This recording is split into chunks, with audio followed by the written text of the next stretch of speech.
Welcome to this explainer. We're thrilled to have you here for another installment of our MSLinsights educational series. We built this series specifically for aspiring and current medical science liaisons, and our philosophy is always depth over breadth. Today, we're diving deep into a topic that comes up constantly, the pursuit of an MBA, and maybe more importantly, how to actually get your company to pay for it. Right off the bat, I want to make it super clear where this information is coming from. All the professional opinions, the strategies, and the specific personal experiences we're unpacking today come directly from Savannah Parker. She's a practicing medical science liaison, PharmD, MBA, BCPS, who successfully navigated this exact journey herself. So we're getting a literal firsthand roadmap of what works and what to watch out for. So here is our roadmap for today. 1. The MSL MBA question. 2. Time, cost, and programs. 3. Navigating tuition reimbursement. 4. Taxes and vesting schedules. And 5. Weighing pros and cons. Let's just jump right in. Section 1. The MSL MBA question. Okay, so do I actually need an MBA to be an MSL? Man, if I had $1 for every time this question was asked, it's such a heavy dilemma for healthcare professionals trying to break into pharma. Because think about it, if you're an MSL candidate, you almost certainly already have a terminal clinical degree, right? A PharmD, an MD, a PhD. You already have the clinical expertise locked down. So is going back to school for an MBA really necessary? Well, the industry is actually pretty divided on this. If you ask around, some folks will flat out tell you it's a total waste of time and resources. Basically, the argument is that the market is saturated with MBAs. But Savannah firmly sits on the other side of this fence. She views the degree as an incredible tool to genuinely increase your business acumen. It makes you a much more versatile candidate, and it absolutely opens up better long-term growth potential. So the short, definitive answer? No, you don't need one. The vast majority of MSLs do not have MBAs. But as Savannah points out, earning one shows incredible initiative. For her, it provided a crucial working vocabulary for how companies actually think about budgets, overarching strategy, and high-level decision-making. Look, those are things they just do not teach us in clinical training, but they drive everything in the industry.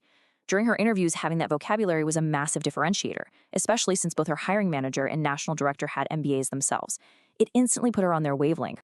All right, moving to Section 2, time, cost, and programs. If you're going to do this, how do you pick a program? Well, the name on the diploma matters way less than you might think. Savannah notes that hiring managers care far more that you had the grit to simply complete the work than they do about some elite institutional ranking. And don't get caught up in fancy, ambiguous titles like Executive MBA. That's not the real differentiator here.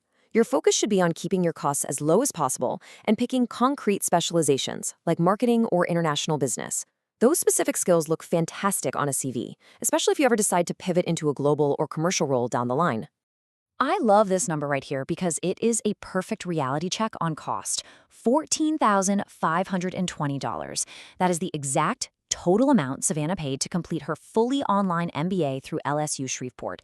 $14,000 for the whole shebang. She firmly believes that cost should outweigh the prestige of the program's name every single time, as long as the school is appropriately accredited. Keep that price tag low. But what about the time? How do you fit this into your life? Savannah's MBA took a year and 10 months from start to finish. Now, what's really interesting is that she actually could have rushed it and finished in just 10 months, but she deliberately paced it to one single course every 8 weeks. By doing that, she totally avoided burnout. She treated the degree more like a sustainable background hobby rather than a stressful, soul-crushing second job. Section 3, navigating tuition reimbursement. Okay, keeping costs low is smart, but having your employer pay for it, that is the dream. Utilizing a tuition assistance program like Bright Horizons, which Savannah used at multiple companies, requires playing by some very strict rules. First, timing is everything. You typically cannot apply more than 60 days before your course starts. Miss that window, you literally lose the funds. Poof, gone. You also need dual sign-off from both the program and your HR manager. And here is a huge detail people miss. You are almost always fronting the cash yourself. You pay the school, you take the class, and the company reimburses you after it's all done. And getting that reimbursement check, completely 100% contingent on your academic performance. They make you work for it.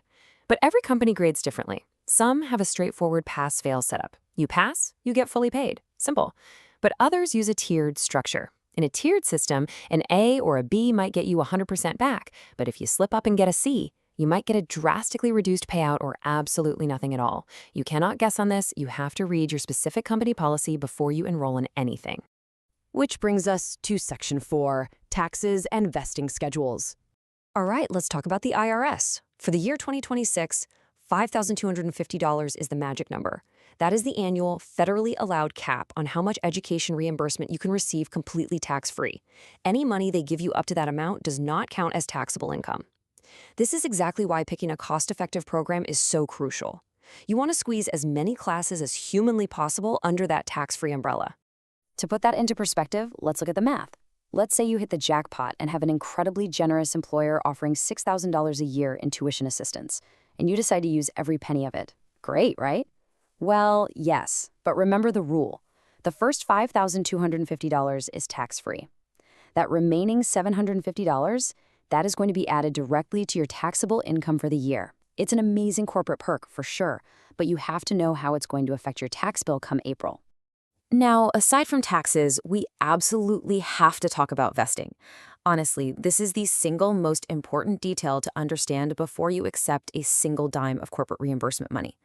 Vesting directly impacts your career mobility. Essentially, if you take their money, you are committing to stay with that company for a set period of time.